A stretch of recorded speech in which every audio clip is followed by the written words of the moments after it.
Llion Piw dwi. Cwmni ar Llion ydi y gorau i Gymru, sydd yn cymryd archebion ar ran bythynod 45 seren yng Nghymru.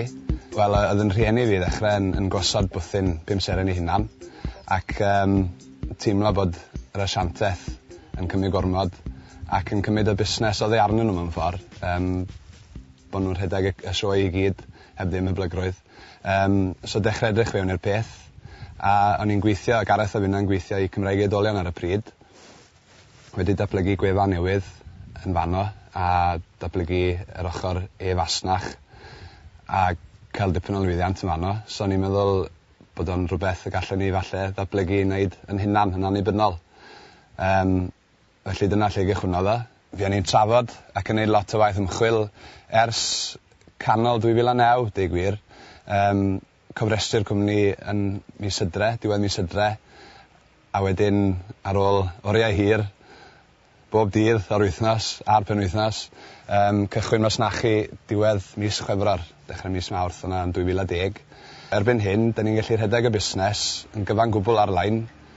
Gareth yn Gaerdydd a finne yn Machynlleth, wel, wrth ochr Machynlleth fan hyn. A, wel, technoleg fodern, rili, sydd yn galluogi ni wneud y cyfan fel yden ni, rili. Mae'n gret. Cychwynon ni fo'r nod o gael 100 o fythynod ar y wefan yn y flwyddyn gyntaf. Ond fel mae'r gair di mynd ar led, mae yna berchnogion fan yn dod ar yn hola ni. A da ni ar hyn o bryd ar 85, ond da ni'n mynd i gyfyngio i 100 yn y flwyddyn gyntaf, sef yn targed ni am y drydedd flwyddyn i fod. Da ni'n cynnig rhywbeth sy'n chydig bach yn wahanol i bawb arall, achos bod y Gymraeg yn weledol iawn. Da ni ateb y ffonau yn ddwyieithog drwy'r amser. So mae pobl yn ymwybodol bod nhw'n dod i le gwahanol, a mae hwnna'n ychwanegu at yr apêl, dwi'n meddwl.